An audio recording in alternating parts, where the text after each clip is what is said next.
पर भगवान शंकर को धतूरा क्यों चढ़ाया जाता है, वो धतूरे का प्रमाण क्या कहता है? तो शिव महापुराण की कथा में रुद्र संहिता के अंतर्गत महाराज अगर आप पढ़ेंगे तो उसमें व्याख्यान वर्णन मिलेगा कि मनुष्य के जीवन में प्रतिदिन असत्य बोलने में आता है।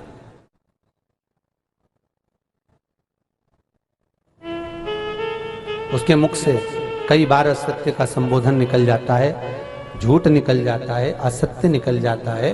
तो हमारे यहाँ शास्त्र कहता है सबसे पहला धतूरा भगवान शंकर को अगर किसी ने समर्पित करा था तो ब्रह्मदेव ने करा था महाराज। और उसका भी प्रमाण है कि हर चीज का प्रमाण होना चाहिए। देखो कि आखिर भगवान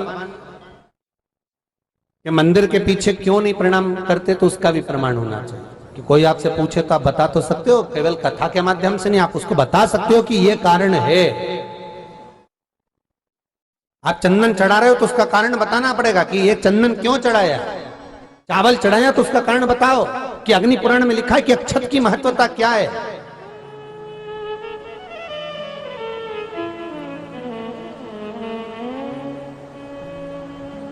बेलपत्री चढ़ा रहे हो तो शिवलिंग का प्रमाण वर्णन करना पड़ेगा, लिंग पुराण को उठाकर बोलना पड़ेगा कि ये पार्वती का प्रतिबिंब है, ललिता जी का प्रतिबिंब है, सती का प्रतिबिंब है।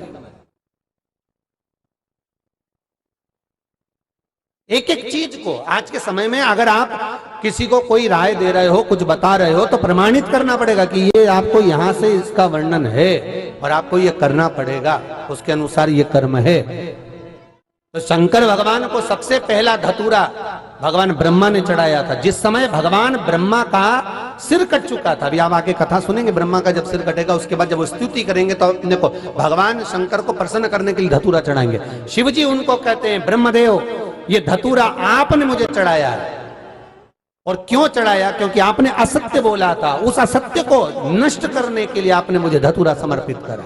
इसलिए हिंदू धर्म में नियम है, महीने भर में, 2 महीने में, 4 महीने में, 6 महीने में, साल भर में, 2 साल में, 1 साल में कम से कम एक धतूरा शंकर भगवान को समर्पित करना चाहिए। जिस दिन धतूरा समर्पित करो उसके पहले जितना समय निकला उसमें आपने अगर झूठ बोल भी दिया हो तो भगवान शंकर उसको नष्ट कर दें, इसलिए उस धतूरे का समर्पण होता है।